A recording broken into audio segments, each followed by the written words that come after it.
session d'information sur HV Télévision, dont voici les sommaires. Le président de la République, Félix-Antoine Tshisekedi, a lancé ce mercredi 15 octobre la rentrée judiciaire de la Cour des cassations au Palais du Peuple lors d'une audience solennelle. Réunion des opposants à Nairobi autour de Kabila.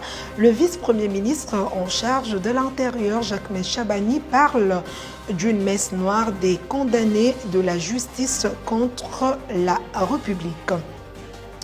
Et puis, ce 15 octobre, l'humanité célèbre la journée des femmes rurales pour mettre en lumière le rôle et la situation des femmes dans les zones rurales. Le détail à suivre au cours de ce journal. Bonsoir et bienvenue à tous. Après le titre, place au développement. Le président de la République, Félix-Antoine Tshisekedi, a, dans la soirée de mardi 14 octobre, au stade de Martyrs, descendu au vestiaire des Congolais pour les féliciter et les encourager pour la suite des éliminatoires, ce après leur victoire face au Soudan dans le cadre de la dernière journée des éliminatoires du Mondial 2026. Suivez. Le président de la République, Félix-Antoine Tshisekedi Tshilombo, a assisté ce mardi dans la soirée au stade des Martyrs de la Pentecôte à la victoire des Léopards football de la République démocratique du Congo sur les Crocodiles du Soudan, 1-0 dans le cadre de la dernière journée des éliminatoires au Mondial 2026. Poussés par la présence au stade du chef de l'État, les fauves congolais ont bataillé pour disposer des crocodiles du Nil et espérer une dernière chance de qualification comme barragiste. Sur une attaque placée, l'ailier congolais Théo Bongonda a battu le dernier rempart soudanais d'une belle frappe. C'est fait, l'équipe nationale de la RDC figure parmi les barragistes du continent africain qui devront s'affronter dès le mois de novembre au Maroc, première étape de ces barrages. Au terme du match, le président de la République, qui s'est réjoui de cette victoire, est descendu au vestiaire des Congolais pour les féliciter et les encourager pour la suite de ces éliminatoires. Je l'ai annoncé au sommaire au cours d'une cérémonie solennelle tenue ce mercredi 15 octobre au Palais du Peuple, siège des institutions, que le président de la République, Félix-Antoine Tshisekedi, a procédé au lancement officiel de la rentrée judiciaire de la Cour de cassation pour la période 2025-2026. Je vous propose de suivre un extrait de l'allocution du bâtonnier national Michel Chebele. Il importe de relever que c'est l'État lui-même, puissance publique par excellence, qui, par le biais de ses cours et tribunaux, distribue la justice à ceux qui en ont besoin, surtout qu'au terme de l'article 149 de la Constitution, la justice est rendue sur l'ensemble du territoire national au nom du peuple. Autant les arrêts et les jugements ainsi que les ordonnances des cours et tribunaux sont exécutées au nom du président de la République. Il devient dès lors difficile de dissocier les cours et tribunaux ainsi que les animateurs, que sont les magistrats, de l'État lui-même. La justice qui est rendue étant justement celle de l'État et non celle des magistrats pris individuellement. Le pouvoir exercé par ces derniers étant un pouvoir étatique. L'État congolais peut-il encore manifester sa solidarité des responsabilités avec les magistrats, sinon qu'avec lui-même, lui qui est le véritable distributeur de sa propre justice? Il doit donc en être seul responsable, le magistrat ne demeurant que son bras séculier pour rendre justice, que donc un simple organe du même corps et qui ne peut être séparé de celui-ci. Code non. Et par simple métaphore, si l'État serait lui-même le bras, ses magistrats seraient alors ses doigts. Et les deux appartenant à un même organe, de sorte que le bras ne peut pas se plaindre du tort causé par ses propres doigts. Dans ces conditions, l'État devrait seul assumer sa responsabilité. Lui qui a la charge de recruter les magistrats, de les former, de les conscientiser, de les moraliser, de les rémunérer. Que l'État agisse d'autorité ou par convention, qu'il agisse par les personnes désignées par la loi ou par leurs délégués, il ne peut agir qu'en tant que personne publique. Bonne nouvelle pour le nouveau magistrat. Dans un communiqué rendu public mardi 14 octobre dans la soirée, le Conseil supérieur de la magistrature appelle les nouveaux magistrats nommés en date du 28 mars 2025 à ouvrir leur compte salaire en vue de commencer à percevoir leur paye. Ces opérations vont débuter ce jeudi 16 octobre sur l'étendue du territoire national, ce après 2 ans d'attente et de mobilisation.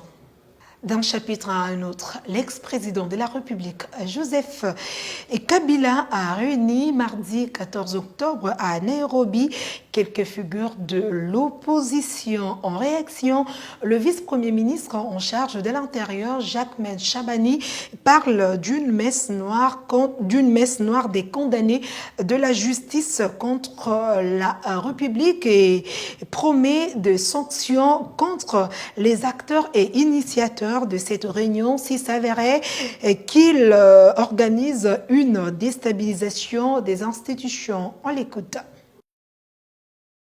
Oui, je crois que ce pays, au niveau de la République démocratique du Congo, a déjà été suffisamment identifié par rapport à sa capacité à accueillir des réunions qui projettent le chaos au Congo. Mais concernant cette réunion, nous la suivons de près. Je crois que vous avez souligné le fait qu'elle s'organise autour de personnes condamnées par la justice congolaise pour des faits précis et connus. Maintenant, nous allons analyser les comportements et les résolutions de cette réunion pour prendre les dispositions, parce que nous sommes un État, nous sommes un pays, une république. Nous sommes un gouvernement. Nous avons la responsabilité de protéger non seulement la République, nos populations et le territoire. Est-ce que la République démocratique du Congo doit craindre? C'est ce qui se fomente au sein de cette réunion contre la République. C'est ça le plus important. Parlons culture dans ce journal. Le musée national de la République démocratique du Congo organise du 16 au 30 octobre à Kinshasa une exposition dénommée Mobutu, une vie, un destin. Selon l'organisateur, elle proposera une rélecture nuancée et documentée de la vie du maréchal Mobutu Sese Seko, deuxième président de la RDC, décédé à l'âge de 66 ans après avoir dirigé le pays pendant 32 ans. Cette exposition se présente comme un espace de mémoire collective et de réflexion s'adressant à tous les Congolais avec une attention particulière portée à la jeunesse, souvent héritière d'une histoire méconnue ou fragmentée. Ouverture mardi 14 octobre à Washington du Forum économique et d'investissement RDC-USA. La première ministre Judith Suminwa, représentante du chef de l'État, a procédé à l'ouverture de ces assises consacrées à la diplomatie économique. Le détail. La première édition du Forum économique et d'investissement entre la République démocratique du Congo et les États-Unis s'est ouverte mardi dans la capitale américaine. Une forte délégation du gouvernement congolais y prend part sous la conduite de la première ministre et représentante du président de la République, Judith Suminwato Luka. Dans son discours à l'ouverture du dit forum, la première ministre a, au nom du chef de l'État, Félix-Antoine Tshisekedi, eu des mots justes sur le bien fondé de ces assises de Washington. Avec une population estimée à plus de 100 millions d'habitants, une géographie unique et un potentiel naturel exceptionnel, la République démocratique du Congo se positionne comme un partenaire stratégique des États-Unis d'Amérique dans la construction d'une économie verte, résiliente et inclusive. Ce forum constitue donc une tribune privilégiée pour présenter les opportunités concrètes qu'offre notre pays dans des secteurs à fort potentiel. Comme cela a été dit avant moi, on peut citer les mines et l'énergie, notamment à travers le programme INGA 3 et le développement des chaînes de valeur du cuivre, du cobalt et du lithium pour la transition énergétique mondiale. Il y a aussi les infrastructures routières et ferroviaires, telles que le corridor de Lobito, véritable catalyseur d'intégration régionale et de compétitivité continentale. Nous avons aussi l'agriculture, pilier essentiel de diversification de l'économie et de notre sécurité alimentaire. Et enfin, on peut citer la technologie, l'éducation et la santé, garantes d'un capital humain fort et d'une croissance inclusive. La chef du gouvernement a, en outre, invité les investisseurs américains à Kinshasa pour poursuivre le dialogue ainsi entamé et les accompagner dans la concrétisation de leurs projets d'investissement à travers les 26 provinces du pays, chacune regorgeant d'opportunités économiques réelles et prometteuses, assurant à l'assistance qu'en choisissant d'investir aujourd'hui en République démocratique du Congo, faire le choix de l'avenir. Toujours dans ce chapitre, Patrick Mouyaya, porte-parole du gouvernement, a lancé un appel à la transformation des défis congolais en opportunités d'investissement. On l'écoute. 14 octobre, on veut raconter une autre histoire. On veut raconter une histoire ici à Washington où on écrit les pages de la paix, mais aussi où on veut écrire les pages du développement, les pages du renforcement de la relation États-Unis-RDC. Alors, j'étais jeune à l'époque en 1974, sûrement que certains d'entre nous ne l'étaient pas, mais je pense que beaucoup se souviennent du combat du siècle, Rumble in the Jungle. À l'époque, en 1974, la République démocratique du Congo s'était dotée de moyens technologiques, notamment au niveau de la communication, c'est mon domaine, pour être sûr que les télévisions américaines reprennent les signaux de ce combat qui a consacré l'un des plus grands événements sportifs au monde. Et je me souviens encore, en lisant en 69, j'étais pas encore né, il y avait la visite de ceux qui ont visité l'espace, ceux qui ont marché sur la Lune, Neil Armstrong. C'est de dire que la République démocratique du Congo, dans sa relation avec l'Amérique, c'est pas simplement une relation des mines. Tout à l'heure, M. Joe Doumbia parlait des Chinkolombwe, qui avait fourni l'uranium pour le Little Boy, pour ceux qui se souviennent du projet Manhattan. Peut-être que les gens ne se souviennent pas spécifiquement de cet ingénieur belge qui est devenu le premier citoyen non américain, il s'appelle Edgar Singer, à bénéficier de la plus haute médaille des distinctions du gouvernement américain, simplement parce qu'il avait fourni l'uranium quand on en avait le plus besoin. Je pense que vous avez regardé le film Manhattan. Et donc, dans la conversation que nous aurons aujourd'hui, on veut vous parler de ces pays particuliers qui fait presque le quart ou un peu plus du quart des États-Unis d'Amérique, avec 100 millions d'habitants, où il y a beaucoup de défis. Mais lorsque Julien Paluku parle de ceux qui veulent faire des affaires, les défis, c'est donc des opportunités. Généralement, quand on parle justement de la République démocratique du Congo, dans la perception, parce que lorsqu'on regarde les médias, lorsqu'on lit des rapports des ONG, on parle de guerre, on parle de maladies, on parle de challenge. Mais aujourd'hui, vous allez découvrir une République démocratique du Congo qui, à sa manière, consolide sa démocratie avec le président Félix-Antoine Tshisekedi Tshilombo, qui s'assure que les jeunes et les femmes ont leur place dans les débats. Un autre titre à présent, l'humanité célèbre ce 15 octobre la journée des femmes rurales, occasion de mettre en lumière le rôle et la situation des femmes dans les zones rurales tout en les célébrant. Suivez. Placé sous le thème « L'émancipation des femmes rurales, construire un avenir résilient », cette journée internationale vise à remettre en lumière les inégalités auxquelles elles sont encore confrontées, à plaider en faveur de leur reconnaissance et leur participation à la prise de décision, à exiger des systèmes de protection sociale plus solides et à réduire la fracture numérique.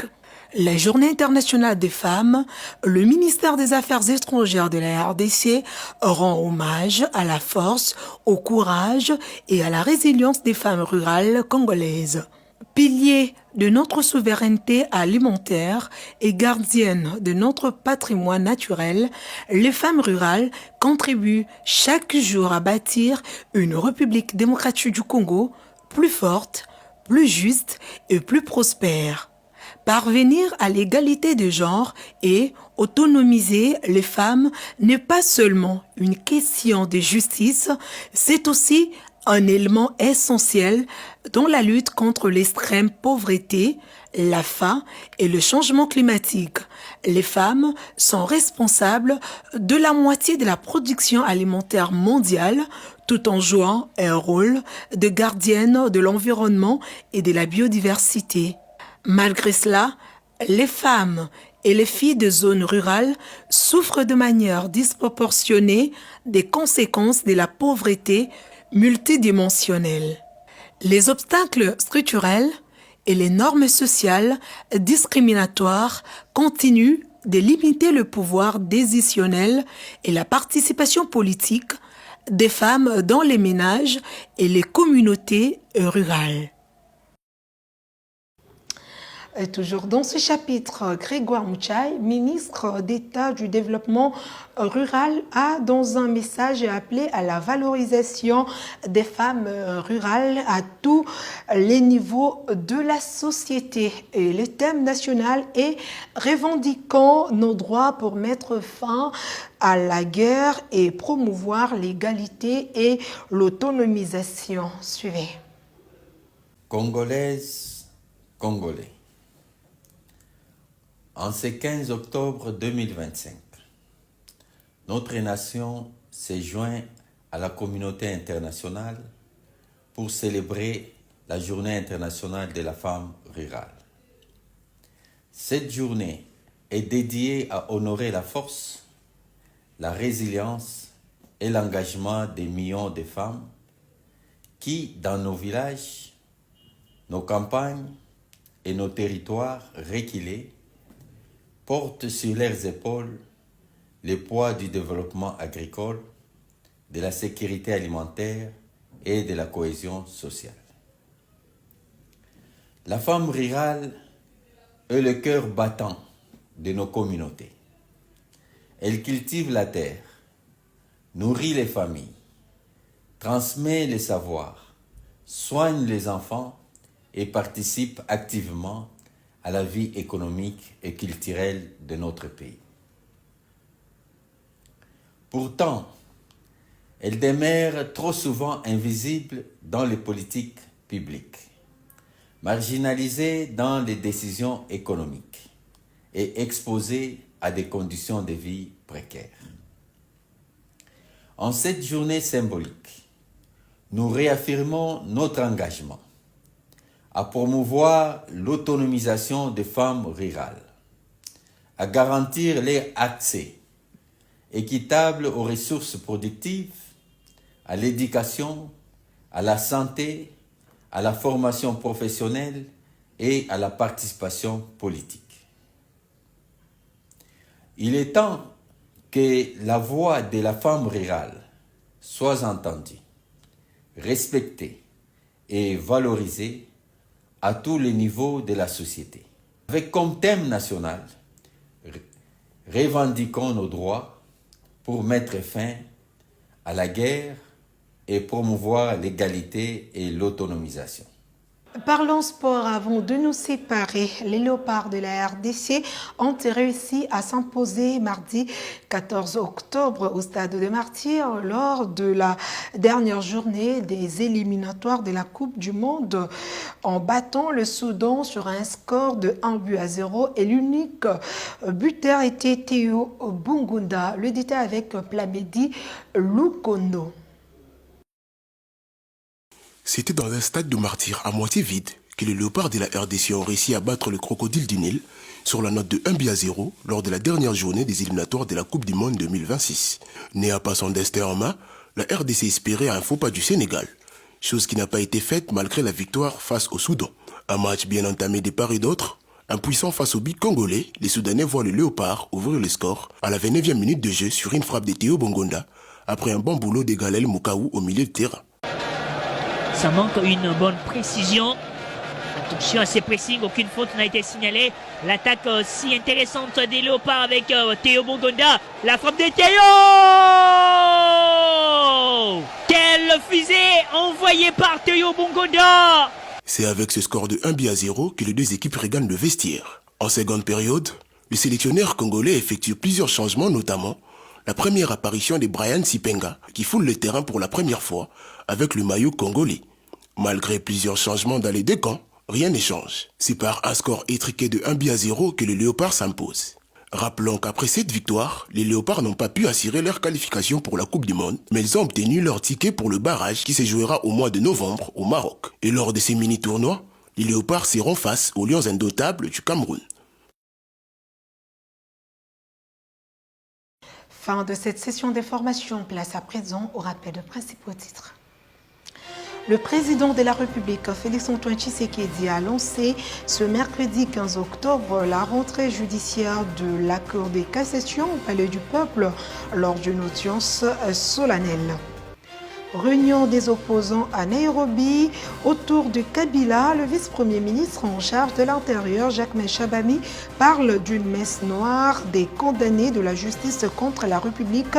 Le 15 octobre, l'humanité célèbre la journée des femmes rurales pour mettre en lumière le rôle et la situation des femmes dans les zones rurales. Vous avez suivi le détail au cours de ce journal. À toutes et à tous, merci de nous avoir suivis et bonne suite des programmes sur nos antennes. Au revoir.